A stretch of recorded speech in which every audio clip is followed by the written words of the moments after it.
here, and I'm just gonna start off this video saying happy 2015. I cannot believe it is 2015 already. It just feels like, I almost feel like we went from 2013 to 2015 and like 2014 just never happened in the middle there somewhere. So I guess to start this video, let me go ahead by apologizing for not posting as promised. I made my video, you know, explaining to you guys where I'd been and why I had taken a bit of a break.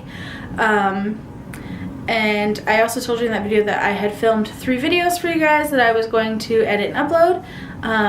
And after I posted that video, like, my memory card vanished, grew legs, walked away, I don't know what, but I've turned my house upside down looking for it and cannot seem to find it. So, you know, then obviously looking for memory card for a couple weeks, and then Christmas happened, and then New Year's happened, and then I went to Best Buy and bought 2 memory cards. So yeah, that kind of was the answer to the problem, and I'm going to refilm those videos. So I had my October Ipsy, my November Ipsy, and then I just received my December Ipsy, like between Christmas and New Year's. So I'm actually going to do a video where I'm just going to film all 3 of them, and just kind of quickly overview the 2 October and November, because I've been using the products, and then I'll actually unbag December's, because it's in the envelope and sitting on my desk over there. And I would really like to open it up because I've been avoiding Ipsy unbaggings on YouTube. So anyways, yeah, that's what happened there. So that video's coming. And then the other video I had done was basically a TTC update, and that was going to be the first one I was going to upload, but now that's going to be today's video. So let's just jump into that first. I don't even know what cycle I'm on, honestly. My husband and I have been, like, I love how everybody's like, oh, it's cycle 6 or it's cycle 11, and I'm like, I have no idea. So mainly because since I have PCOS, my cycles were so off, and the first, when we lived in Georgia, getting fertility care was extremely difficult, and we didn't have proper fertility care. We didn't do any, well, no, we did 2 medicated cycles, not exactly proper medicated cycles, because they weren't monitored. They were basically like, here's some stuff, go try and make a baby. So yeah, dangerousness that nobody should participate in. And then even once we got here in Alaska, there were hoops that we had to jump through in order to be able to go to an OBGYN that specializes in fertility. Because like I've said before, there are no reproductive endocrinologists in the state of Alaska. So most of our time in Georgia was just spent basically shooting in the dark. They didn't give me medications to start my period, those sorts of things. They were basically, you know, just keep trying. Let's do some blood work. That was it. So if I don't really know what cycle I'm on. So this will be my 3rd medicated cycle once it starts, because spoiler alert, I'm not pregnant, but I'm going to tell you about last cycle. So I'm just going to go with that it's, I don't know, let's say, I'll look it up and I'll tell you in the next video. How's that? I'm not going to count back 5 years, but I will count back how many cycles we've done since living in Alaska. How's that? We'll go with that, because that I do have documented. Anyways, so this cycle was a medicated cycle with Femara. I took that cycle days 3 through 7. I did use Provera to bring on this last cycle. So Provera, Femara, follicle scans. So I went cycle day 12 for follicle scan, and I had 3 or 4 follicles on the right side that were about 10 millimeters, or like 9 to 10 millimeters. So some of them were a centimeter, some of them were just under, and then on the left side they were all like 4 millimeters, 5 millimeters, but there are like 2 or 3 of them. No big deal. We just kind of figured, not your turn over here, going for the right side. So scheduled my cycle day 14 scan. Oh, cycle day 10, they also thought that they saw a polyp in my uterus.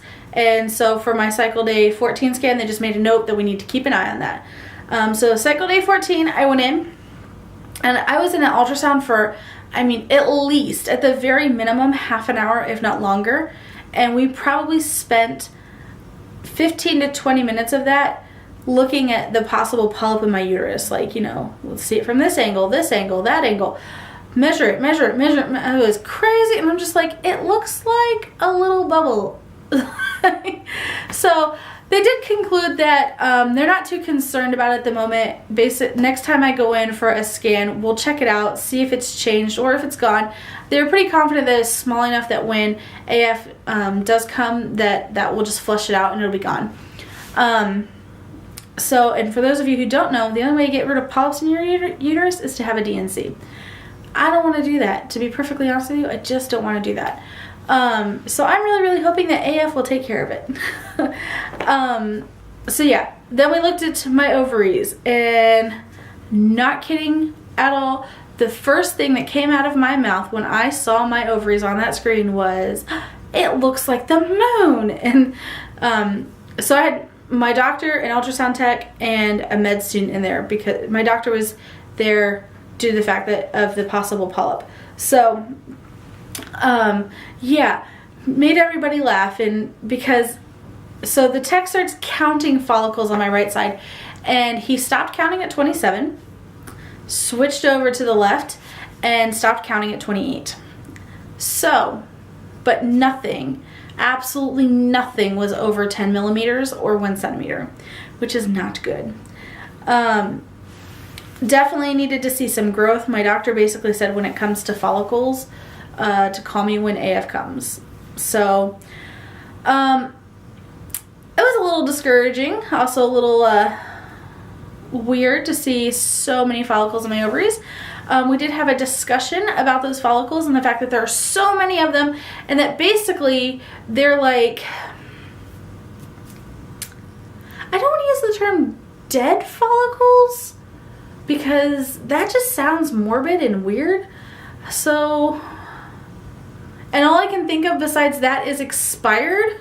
I can't think of a better term. If you know, and let me know in the comments below. So basically I have all these expired ovaries that we need to do something with. So if they're still there at my next scan, then they're probably going to set up an outpatient surgery, and then they're going to drill my ovaries. How weird does that sound? And I'm pretty sure like this look of panic came over my face because all of a sudden my doctor's going, not with an actual drill. Like, okay. So basically what it is just an incision over each ovary, and then a camera and a needle go in, and they'll use the needle to inject a hormone that will basically cause all of the expired ovaries to basically vacate, and a lot of them will dissolve up, and it'll make space and make way for fresh follicles to be able to mature and ovulate, and basically that could end up, you know, helping us get pregnant faster. Not causing. I want to be pregnant, so I feel like saying causing pregnancy like is like a negative term. So yeah, so that could help us get pregnant faster. So I'm totally fine with that. Christmas Day was cycle day 30. It's now, today is January 5th, and still no AF. So we're putting in the prescription for Provera, and we'll get AF going. So definitely not pregnant. I've taken 2 pregnancy tests, and when I go to pick up the Provera prescription, I will also get a blood test done, and then they'll call me and say, hey, go ahead and start taking that. So yeah, that's where we are with that.